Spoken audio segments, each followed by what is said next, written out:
Te guitas presente con la morena candente. See how I did that? I started my Slaysian Royale video with ZP's verse, and now I'm starting my Latina Royale video with Serena Morena's verse. Thematic cohesion. Serena isn't going to be on this list, though.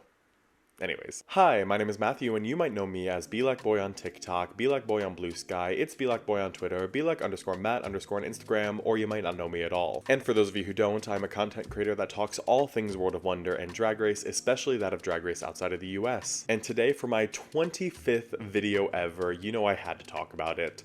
Drag Race Mexico versus the world. But first and foremost, I want to give a huge shout out to the members of the official BeLikeBoy YouTube membership program. Thank you so much for supporting the channel, and if you're not part of the program, please feel free to take a peek at the perks you get if you join by clicking the join button down below. You get access to member exclusive emojis, member exclusive videos, and member shoutouts like you're seeing on the screen here. I hope to see you there. So, Mexico versus the world. Let's dive right in. On Thursday, October 16th, literally one singular day after the Drag Race Philippines Slaysian Royale finale, World of Wonder announced in a press release a new venture in the Royale brand, LATINA Royale, and this time the host franchise would be Drag Race Mexico. Don't let the official title fool you though, for all intents and purposes this is basically Drag Race Mexico versus the world, marking it the 5th iteration of International All-Stars, following UK versus the world, Canada versus the world, Global All-Stars, and of course Slaysian Royale. It potentially might be the 6th one depending on if Down Under versus the world comes out before it. And you all know me, I have to give you all my fan cast. We are speculating the cast of Latina Royale. However, unlike the International All-Stars prior, this season will not be casting from a pool of Anglophones, but rather from a pool of Hispanophones. The announcement of Latina Royale stirred so much excitement within the fandom because this spin-off has been widely speculated by the fandom ever since Drag Race first introduced the concept of versus the world, and with good reason. Since the very genesis of Drag Race, Spanish-speaking queens have been populating this show's cast lists. Think of all the iconic Puerto Rican queens who influenced the early seasons of Drag Race US, such as Nina Flowers, Yara Sofia, and April Carrion. And since then, as the Drag Race brand began to grow and impact other countries around the world, we've seen the Hispanophone alumnus grow with it, as Spanish-speaking queens, whether they speak it natively or it's their second language, have at least 1 or 2 representatives that populate most franchises. And now we live in a world where we have 2 whole franchises that are exclusively Hispanophone to pick from: the host nation of Drag Race Mexico and Drag Race España. However, I do believe that that is a good segue to bring up that it appears that not all Hispanophones will be eligible. As you can glean from the title, it appears that Latina Royale is primarily going to be focusing on queens that are either from Latin America or are of Latin American descent. This is further reinforced by a statement made by World of Wonder co-founders Fenton Bailey and Randy Barbado. Quote, "World of Wonder is proud to continue spotlighting the many cultures which shape global drag and celebrate Latin artistry with Drag Race Mexico Latina Royale." Now, for those of you who need a quick geography lesson, which honestly when I say that it's a little bit misleading because Latin America is more of a cultural identity rather than like a set defined geographical region. But generally, when you're referring to Latin America, you're looking at the Western Hemisphere and everything that is south of the United States of America. So the typical regions and continents you're eyeing are Central America, the Caribbean, and South America, and yes, that does include Brazil. So it seems that these regions are going to be the countries and ethnicities that Latina Royale is going to be pooling its Hispanophone queens from. And I have taken that general rule of thumb for my choices as well. Ergo, not all Drag Race España alum will be eligible. As an example to demonstrate, 2 queens that are not on my list are Inti and Bestia. Inti from España 1, who is Bolivian, would be eligible, but Bestia from España 3, who is European Spanish, would not be eligible. Does that make sense? So keep that in mind when you engage with this video and I don't pick your favorite European queen who speaks Spanish. Get it? Got it? Good. Beginning first with, of course, the host nation of Mexico. Now I recognize that Slaysian chose 5 queens from the host nation of the Philippines to represent, but I decided to only include 4 Mexican queens here. I think 4 is a good strong number from the host nation when other franchises only get 1 or 2 representatives. I feel like 5 goes overboard just a little bit. But the first queen I have is, you know her, you love her, It's Matraca. Matraca was a contestant on the first season of Drag Race Mexico, where she finished the season as one of 3 runner-ups, alongside Regina Voce and Global All-Stars' Galavaro. All 3 ended up losing the crown to Christian Peralta, who moved through the season like a force of nature, unshakable and absolute, winning 5 out of 10 challenges, a feat that had only been completed by one other queen before her, Anjali Anong from Thailand too. And whether or not Christian was favored is a debate for another day. If you want more on that, feel free to go watch my video where I cover Mexico 1. Either way, one thing that was not debatable about this season was that Matraca was the undisputed fan favorite of the final 4. In almost every poll leading up to the finale, Matraca was leaps and bounds ahead of the other 3. The example that I pulled up on screen here is from the WoW Presents Plus Espanol account on Instagram doing their typical "Are you Team X" posts, where Matraca led by nearly 11,000 votes. She even went on to win the season's #FanFavorite award, which in my opinion was a guise by the showrunners to quell unruly fans because the showrunners knew that they were only going to ever crown Christian, but that's neither here nor there. The point is that Matraca was the season's standout, and that wasn't unfounded. Matraca was a force on her season in her own right, winning 3 challenges in total: the episode 5 girl group, the episode 7 telenovela, and the episode 8 design challenge. Her collecting these wins mobilized many fans behind her, because due to the allegations of the Christian Peralta favoritism, they saw her as the one potential queen to defy production's seemingly preordained determination of Christian as their sole winner. Now, though this notion was a huge contributing factor to Matraca's stardom in her season, I want to clarify this wasn't the solitary reason that fans fell in love with her. She was just a damn good drag queen. Every single week, she brought a level of artistry that not every queen could, intertwining her indigenous heritage into the aesthetics of modern drag creativity. Her runways echoed this wholeheartedly, raising the bar every single week. She uses that artistry to promote a message of interconnectedness, progress, and power, as she noted in her interview with writer Evan Lambert for GayCities.com. "Connecting with everyone," she says, "with the majority of people is something that I consider a very big achievement. It was one of my goals to send my message to whomever I could reach." This promotion and this artistry and her elite performance skills that we saw in her lip syncs and in the girl group challenge make her a multifaceted competitor, and in my opinion makes her a perfect representation for Drag Race Mexico in Latina Royale. And for my second pick from Drag Race Mexico, I've chosen Umfi, I've chosen an icon, I've chosen someone who I have looked up to ever since her stint on La Mastraga Season 1, Margaret Ija. Margaret Ija was a contestant on Drag Race Mexico Season 1, where she finished with 6th place after losing a lip sync to Lady Caro during that season's telenovela challenge. Margaret unfortunately did not win any challenges on Season 1, but she did come close a couple of times. In my opinion, she could have made a strong case for winning the episode 2 design challenge, where queens were tasked with creating quinceañera looks, and Margaret's indisputably was one of the best that week. Now, as is the theme with Drag Race Mexico 1, there was a severe production intervention when handling Margaret, who was admittedly one of many queens that got the short end of the stick this season. One of the primary points of contention was her alternative makeup. The judges asked her on more than one occasion to mix it up, when I would argue that Margaret showed some of the most dynamic makeup versatility that season. She even served a traditional makeup style on the gold runway on episode 3, which makes Oscar Madrazo's critique on episode 7 very confusing. Por otro lado, Margaret, y ya me quedó claro que nunca nos vas a dar otro maquillaje, que ahí te quedaste.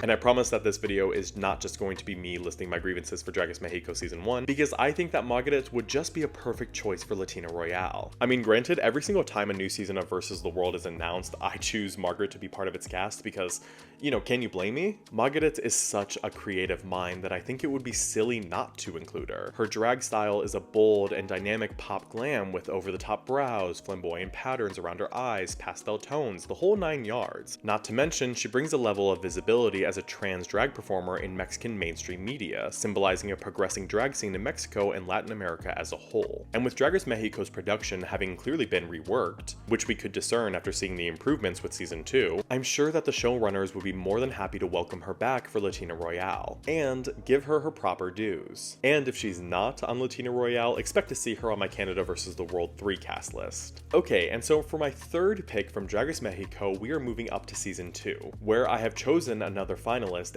and another La Mastraga alum, Ava Blunt. As I mentioned, Ava Blunt was a contestant on Drag Race Mexico Season 2. She finished the season as one of 3 runner-ups, alongside Janeri Bloom and Horacio Potasio. All 3 lost the crown to Lexa Fox. Now, despite losing the crown, Ava Blunt was by far one of the fiercest competitors on the season, having claimed the best track record out of all 13 queens on this cast. She claimed 2 wins, snatching the episode 6 design challenge and the episode 10 makeover, But the most impressive part of her track record is she is one of the few enviable queens who never placed below safe, an incredible feat no matter what season you're on. And if anyone on that season was going to do it, it would have been Ava Blunt. A jack of all trades, Ava Blunt blended glamour, wit, and camp to an elevated degree and was able to channel that into so many of the challenges. And that does include the runway as well. The runway I tend to think of most often is her Juegas de Fe... My Spanish is not good. The runway I tend to think of most often is her Juegas de Feria look, which, to be fair, pun intended, was overall a great runway for everyone. But Ava Blunt's truly was a standout moment for the entire season. But as is the case with most jack of all trades, she was able to bring her skills to every single challenge, excelling not only in the runway but in performance challenges as well, such as the episode 7 Rusical, or comedy challenges, such as the episode 8's Buenas Tardes Mexico, an improv challenge satirizing afternoon talk shows in Mexico. And a lot of the reason that she excels at these challenges is because you can tell that she carries an unadulterated confidence in her that feels earned and not performed. She's fully aware of her skills, but doesn't let that hubris dictate saying it out loud every 5 seconds. It's a quiet assurance that not many queens have, but you know it when you see it. Sasha Colby is another queen that I think of that carries this quality. So for me, Ava Blunt would be a perfect fit for LATINA Royale. With her flawless track record, creative vision, and undeniable star power, Ava represents the best of what Mexican drag has to offer, and giving her another chance to compete on an international stage could be the redemption that fans are waiting for. And for my fourth and final pick to represent Drag Race Mexico, I have Elektra Vandergeld. Elektra Vandergeld competed on the second season of Drag Race Mexico alongside Ava Blunt. She finished with 5th place, getting cut right before the finale after Janari Bloom pulled the iconic dog-walking move during the lip-sync with Elektra. Elektra started the season at the top of the competition, winning the first challenge, immediately establishing herself as one of the biggest threats. After this though, she definitely kind of went on an absolute roller coaster, finding herself in the top, then the bottom, then the top, then the bottom, then the top, then the bottom, and so on and so forth until her elimination. The constant highs and lows definitely kept her fans on their toes, and that rhymed, just as much as I'm sure it kept Elektra herself on her toes. But I feel like her run on LATINA Royale would be more consistent now that she is a year into her career post Drag Race, and seeing her content outside of the show proves to me that she has what it takes to be a top contender. Her ability to give iconic and visionary looks and runways are already there, but she has shown that she has the chops for acting or comedy challenges. So if Drag Race Mexico intends to keep the crown in Mexico for LATINA Royale, Elektra Vandergeld would be a very solid choice to do so. And that's it for my picks to represent Drag Race Mexico, so now we are going to be moving on to the other major Hispanophone franchise, Drag Race España.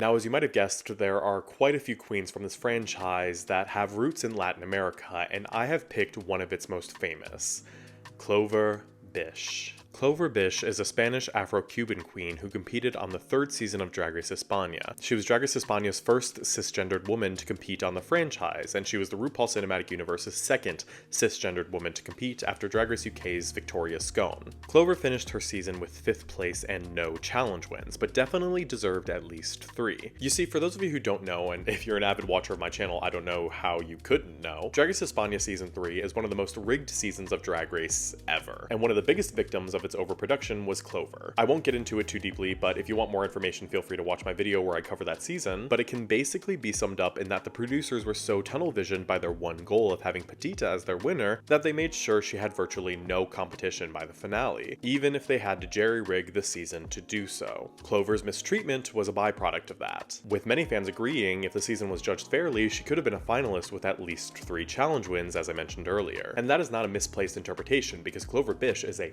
force, both on and off the show. While we all knew she was a spectacular performer, which she showed off in her lip syncs on season 3 and in various live performances she's done around Spain, Europe, and the Americas, she also proved that she had the comedy chops to get around the bend as well, placing in the top for both the stand-up challenge and the improv challenge. Her being cast on LATINA Royale is an obvious choice, so obvious that I think World of Wonder would be stupid if they didn't do it. Not to mention I consider Clover a good friend of mine and was a wonderful co-host alongside Nero Palm during our coverage of Global All-Stars over at the rest stop. So Clover, I better see you on and you better win. Now I have chosen one other queen from Drag Race España, the Venezuelan icon, Mariana Stars. Mariana Stars is a Venezuelan queen who competed on the 4th season of Drag Race España. Like Clover, she finished in 5th place. What can I say? 5th place is a place reserved for icons. However, unlike Clover, she did have a challenge win under her belt, claiming the Snatch Game of all challenges for her portrayal of Ana Maria Polo. And Mariana was indisputably an icon on her season. Many fans marked her as their favorite due to her eclectic and outgoing personality. She was also quite literally a visionary with so many moments on the season that displayed her ability to think outside of the box. One of my personal favorites is when she did a shoe reveal during her lip sync against Nita Dubois in episode 3, which I kind of forgot about until I rewatched some highlights of her when I was writing the script for this video. All in all, Mariana's run on Drag Race España was the perfect balance of chaos and creativity, the kind of unpredictable energy that keeps a season feeling alive. And she was truly one of the reasons why her season was one of the best of 2024. From her Snatch Game triumph to her inventive runways, she proved that she's not just funny but conceptually brilliant. Whether she was walking out in avant-garde fashion or delivering high camp theatrics, even in her messier moments, Mariana radiated an authenticity that made it almost impossible not to root for her. And that's exactly why Mariana Stars would shine on Latina Royale. She's got the humor, the artistry, and the self-awareness to dominate an all-stars format. And perhaps more importantly, she represents a style of drag that is both deeply cultural and boldly experimental. A mix that feels tailor-made for a season that is celebrating Latin drag. With her wit, vision, and natural charisma, Mariana would bring the perfect dose of chaos and charm that every season of Drag Race needs, and every season of All Stars needs. She's the star who's already proven that she can deliver, and now she just deserves a She's the star. She is the star. I'll get it eventually. She is the star who's already proven that she can deliver, and now she just deserves a stage where she can do it better. Yes! And so now we're moving over to Drag Race US, and I want to meter your expectations before I reveal who I chose. So I decided to go the route of Slaysian Royale, who chose a US queen who had not competed on All Stars yet, unlike every other US representative on Versus the World seasons prior. So no Jessica Wilde, no Nina Flowers, no Yara Sofia, etc. And yes, no who are both rumored for All Stars 11. Get it? Got it good. So, the queen who I have chosen hails from one of the most iconic Drag Race families of all time, Xunami Muse. Xunami Muse is an Afro-Indigenous Panamanian queen who competed on RuPaul's Drag Race season 16. She finished with 9th place and never won any challenges. In fact, she was one of the safest queens of all time, with 6 consecutive safe placements before ultimately getting eliminated in episode 8. Feel free to go watch my 5 iconic track records video where I go more into this. Her mark on the season was palpable though, as she ended up being the season's Miss Congeniality alongside Safira Cristal. And Xunami brought a polished, high fashion energy to season 16. She was a 90s supermodel if I've ever seen one. Very Naomi Campbell, very Christy Turlington. She even wore a couple of Bob Mackie inspired looks and they looked great on her, notably her Night of a Thousand Cher runway. And Xunami was undoubtedly a confessional queen, with so many iconic one-liners that I would liken her to Yuha and Slaysian Royale, both bringing a lot of heart and personality to their respective Royale seasons. The heel clacking? Yes, ma'am. More, please. But beyond the looks, I also think that Xunami would be a meaningful and powerful representation on Latina Royale. As one of the first DACA recipients who also competed on Drag Race, she gave a voice to the Afro-Latino and immigrant experiences in the States. And in a country where immigration tensions are exponentially rising, Xunami has chosen to remove herself and return to her native country of Panama. In my opinion, Latina Royale would be the perfect platform for her to speak on that experience because it is a story that speaks to so many people. And with World of Wonder consciously choosing to make and promote a season like Latina Royale that focuses not only on the beauty and artistry of Latin drag, but of the Latin experience, Xunami could be the perfect ambassador to speak on those issues while also showing her own defiance to the powers that be by absolutely eating and serving in every single way. Because never forget, drag is its own form of resistance. And one thing we need right now as the world descends further into dangerous levels of conservatism is more resistance. And Xunami Muse, platforming her story and her artistry on a stage like Latina Royale, would send a powerful message. Up next, we are moving to Drag Race Italia. Viva Italia! Ciao ragazzi, come state? I have to speak a little bit of Italian every time I talk about Drag Race Italia, I swear. But in Drag Race Italia, there are actually 2 queens who are fluent in Spanish, and they both hail from season 3, Adriana Picasso and Melissa Bianchini. However, I decided to pick only one queen. And though I was really tempted to go with Adriana Picasso, who is Afro-Cuban, I decided that I would love to include a healthy mix of finalists from the international girls into my cast, so we don't have a repeat of Slaysian Royale, which was a bunch of Filipina finalists versus a bunch of international early outs. And plus, I already have a pork chop on my cast list who we will get to, but I was a little hesitant to put 2 pork chops. So consider Adriana Picasso in honorable mention for this list. So as you can infer, the queen that I went with is Melissa Bianchini. Melissa Bianchini, as I mentioned, competed on the 3rd season of Drag Race Italia, where she finished as the season's runner-up. An amazing feat, but before the season, we all knew that she would slay considering she hails from Brazil. And yes, Brazil is part of Latin America and Brazilians are Latin. I am not having that debate, so don't bring that in my comment sections. If you want to have that debate, feel free to debate with like the dozens of scholars that have meditated on this exact topic. I'm not going to focus much on Melissa because I dedicated a large portion of my last video to her. Go check out that if you'd like. But basically, Melissa Bianchini is an icon in every single way. She's a powerhouse performer, a beautiful artist, and a competitive force. She won 2 challenges on her season and was in the top 3 for 6 others. In fact, she never placed below safe, which, as we all know by this point, is an accomplishment in and of itself. So if that gives you any inkling on how Melissa Bianchini would do on Latina Royale, it's that she would be one of, if not the biggest threat of the international girls that I have picked. Because mind you, Melissa Bianchini did all of this in Italian, which is not her native tongue. That would be Portuguese. And if she was able to dominate this hard in her second language, that tells you that Spanish, which is her 3rd language, wouldn't be a barrier for her on Latina Royale either. If I was competing on the season and I saw Melissa Bianchini stomping down the Mexico runway, I would be quaking in my boots, which is exactly why I cast her. Okay, so next, we will actually be looking at Drag Race Germany. And I know I made a big whole spiel when I was talking about Melissa Bianchini and Adriana Picasso that I would love a Royale season with more finalist representation, but I did end up choosing Germany's pork chop.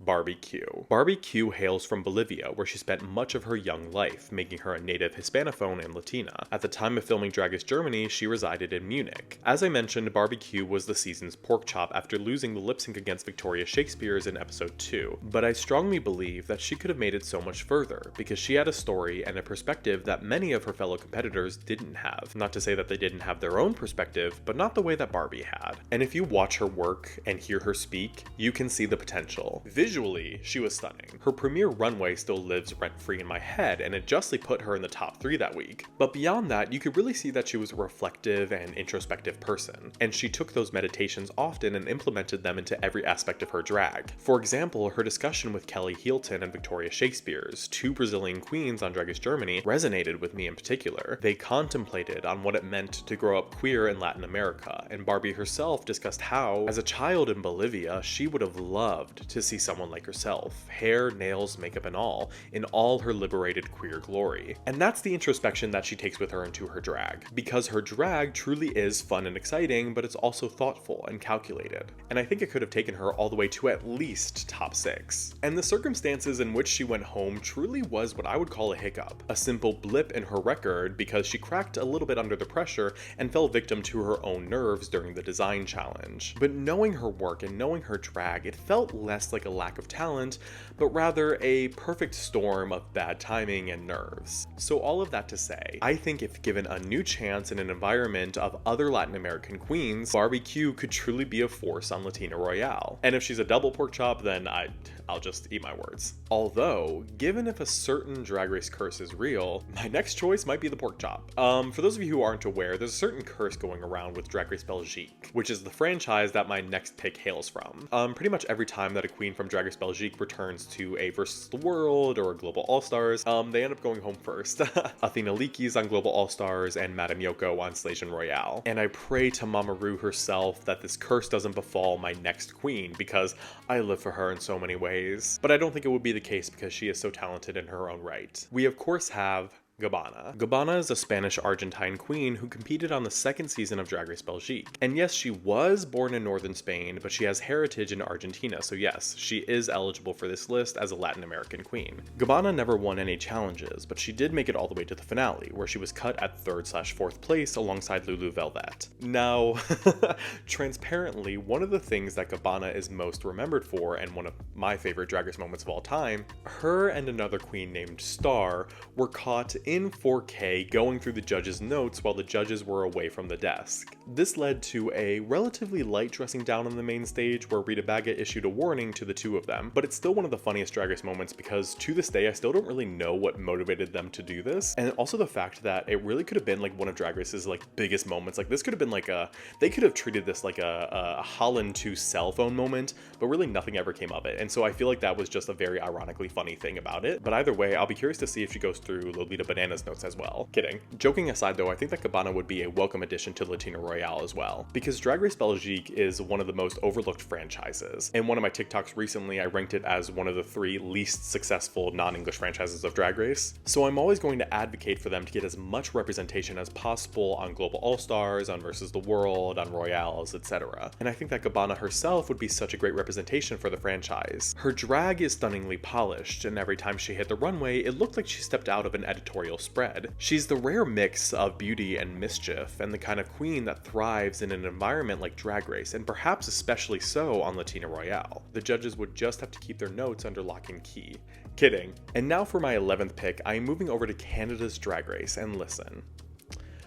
I recognize that everybody who is anybody and their mother has put Adriana on their cast wish list for Latina Royale. I get that, but I feel like there is one queen that everyone has just forgotten about. I am talking about the Afro-Latina sensation herself, Amy Yonsei Chanel. Amy Yonsei Chanel is a Dominican-Canadian queen who competed on the 4th season of Canada's Drag Race. Hailing from the Dominican Republic and currently residing in Ottawa, Amy finished the season in 7th/8th place after losing a 3-way lip-sync to Kiki Ko. She was eliminated alongside Kitten Caboodle. Now, Amy Yonsei Chanel did not win any challenges on her season, but I would definitely argue that she was one of its main characters because one of the primary storylines of Canada 4 was her rivalry with Near Enough. I don't hate anyone, there is no place for hate, but Nira is a The two of them butted heads a lot of the time, in particular during the season 4 episode 4 Untucked, which is one of the best Untucks in Drag Race history, don't at me, and this rivalry led to a lip sync not once, but twice between them. And in both of these lip syncs, Amy displayed her amazing performance capabilities, and that's really a lot of the power and skill that she could bring to Latina Royale. She absolutely would be one of the best performers there, and that's saying a lot because I pulled queens like Matraka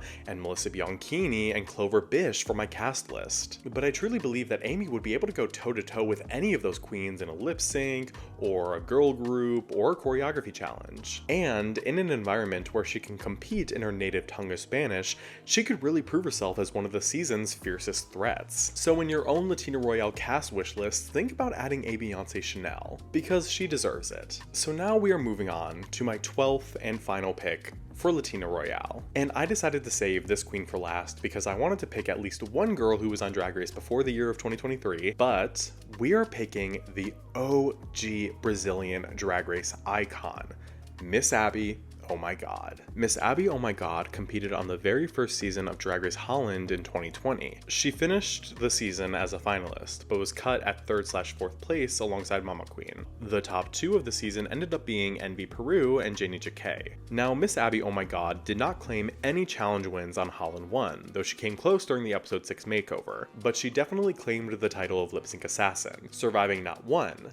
not 2, not 3, but 4 lip syncs in her time on this season. While some of those lip sync wins are admittedly up for debate, fun fact, Abby was actually the very first queen to survive 4 lip syncs. I believe Tace was the second queen to do so. And you might ask yourself, why would I choose Abby when her track record looks like this? And to that I respond, say it with me now, a track record does not a queen make. One bad showing on one TV show does not define a queen's talent or art. And because of that, I am more than confident that Abby could slay if given another chance at Drag Race. In fact, it's been almost 6 years since Holland 1 was filmed. Actually, I think it's over 6 years since it was filmed, which is an ample amount of time for her to hone her skills necessary to succeed at the show. Now, Spanish may not be Abby's native language, but she does speak it fluently. I've asked her myself, and she has confirmed this information. information. In addition, she did live in Spain a while before she moved to the Netherlands. She is so fluent, in fact, that I strongly believe she can keep up with the other Hispanophones stride for stride in an environment like Latina Royale. And if she ever gets to lip sync, RuPaul help the queen who has to go up against her. And plus, I chose her for this list because we have to pay our respects to the very first Brazilian queen on Drag Race. And also, she has been central in so many iconic fights. I would love to see her get into it with the other girls on Latina Royale. En er gaat ook nog zo'n meisje